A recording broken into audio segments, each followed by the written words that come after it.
بسم الله الرحمن الرحيم. قال رسول الله صلى الله عليه وسلم المجالس بالامانہ. جناب رسول اللہ صلی اللہ علیہ وسلم کا ارشاد مبارک ہے کہ مجلسوں کی باتیں امانت کا درجہ رکھتی ہیں. انسان جو آپس میں بات چیت کرتا ہے اس کی ایک شکل تو یہ ہوتی ہے کہ عمومی مجلس ہو، جیسے اس وقت بات ہو رہی ہے. اب دیکھیں آپس میں اس وقت جو آپ حضرات حدیث پاک کا ترجمہ یا درس سن رہے ہیں، یہ کوئی ایسی چیز نہیں ہے کہ آپ پابند ہو کہ مسجد تک سن لیں، باہر کسی کو بتانا منع ہو یا برا ہو، نہیں، بلکہ یہ تو خیر کی بات ہے، دین کی بات ہے. اس کو انسان جتنا کرے گا باعث اجر و ثواب ہے. عمومی مجلس ہے. لیکن ایک مجلس وہ ہوتی ہے کہ جو خاص مجلس کہلاتی ہے. خاص مجلس اس کو کہا جاتا ہے کہ جو ایک خاص جگہ پر ہو، خاص افراد میں ہو، جس میں ہر بندہ آ نہیں سکتا ہو. جیسے آپ گھر کے ایک کمرے میں بیٹھ گئے، کوئی آ رہا ہے بچہ، بھائی آپ باہر چلے جاؤ. صرف آپ اپنے ساتھیوں کے ساتھ، اپنے بھائیوں کے ساتھ، اپنے رشتہ داروں کے ساتھ آپ بیٹھ گئے. الگ بیٹھنے کا، الگ جگہ کا اور خاص افراد کے ہونے کا ایک ہی مطلب طے ہے کہ اب جو باتیں ہم آپس میں کریں گے وہ دوسرے کو نہیں بتانی چاہیے. اس میں یہ بات یاد رکھیں کہ یہ بولنا ضروری نہیں کہ بھئی جو باتیں باہر کسی کو نہیں بتانا. اللہ نے انسان کو عقل دی ہے، انسان خود سمجھ جاتا ہے کہ بھئی یہ باتیں امانت ہے. لہذا آپس میں 20 باتیں ہوں گی، مشورے ہوں گے، رائے ہوگی، منصوبے ہوں گے، خریدنا ہے، بیچنا ہے، ساری باتیں ہوں گی.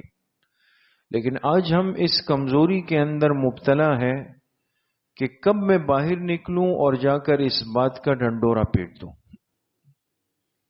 نتیجہ یہ کہ آپس کے مشورے کی باتیں جس پر ابھی آپ نے کوئی فیصلہ نہیں کیا، یا آپ نہیں چاہتے کہ آپ کی یہ بات دوسرے تک جائے، لیکن آپ کی مجلس کا آپ کا ساتھی جا کر وہ مفت کا خادم بن کر دوسرے کو بتائے گا، اس کو مطلع کر دے گا کہ جی آج تو آپس میں یہ بات ہوئی، یہ مشورہ ہوا، یہ رائے ہوئی، یہ ترتیب بنی، یہ ہوا، یہ ہوا، یہ ہوا. یہ سب اخلاقی گراوٹ بھی ہے دوستوں، اور روحانی مرض کی دلیل بھی ہے. اس لیے آپ علیہ الصلوۃ والسلام نے یہ واضح بات فرمائی کہ خصوصی مجلس کی باتیں وہ امانت ہے. ایک پھر تیسری مجلس ہوتی ہے جس میں انسان کسی کو پہلے سے وضاحت کر دے، کان میں بول دے، ہاتھ سے پکڑ لے، کونے میں چلا جائے اور کہے بھئی دیکھیں آپ سے الگ میں اکیلے میں کوئی بات ہے اور امانت کے طور پہ عرض کر رہا ہوں. یہ تو خیر پھر بالکل واضح سی بات ہو جاتی ہے. اس میں بھی اگر بندہ جا کے کسی اور کو بتاتا ہے، یاد رکھیں اس کو خیانت کا گناہ کا وبال اس کے سر پہ آئے گا.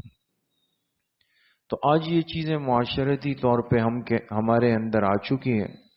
ہم اندر کی باتیں، آپس کی باتیں خاندان میں بھی بتاتے ہیں، دوسروں کو جا کے بتاتے ہیں، اور ایک وقتی نفع کے لیے، جیسے ہمارے ہاں کراچی میں کہتے ہیں نا، اپنی چائے حلال کرنے کے لیے.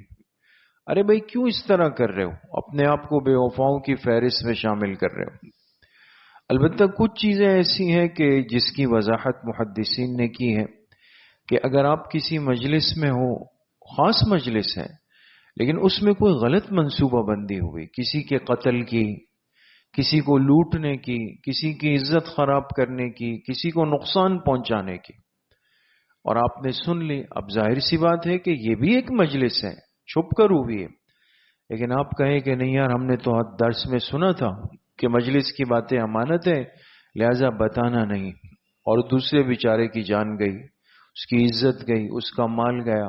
نہیں، وہاں محدثین نے بالکل صراحت کی ہے کہ اگر کوئی ایسی خفیہ منصوبہ بندی کسی مجلس میں ہو جس میں کسی کی جان، مال، عزت، آبرو یا ملکی سلامتی کو نقصان پہنچانے کی منصوبہ بندی ہو رہی ہو، تو اس شخص پر لازم ہے کہ وہ احتیاطی تدابیر کے ساتھ اس کو روکنے کی پوری کوشش کرے. اور ذمہ دار افراد کو ترتیب کے ساتھ جا کے بتا دے، اس لیے کہ اپنی جان بھی تو بچانی ہے نا، اس کو تو نقصان میں نہیں ڈالنا۔ تو بہرحال دین اسلام بہت مبارک صاف ستھرا دین ہے، ہر موقع کی اور ہر مجلس کی، ہر مقام کی رہنمائی کرتا ہے۔ اللہ پاک صحیح عمل کی توفیق نصیب فرمائے۔ الحمدللہ رب العالمین والصلاة والسلام علی سیدنا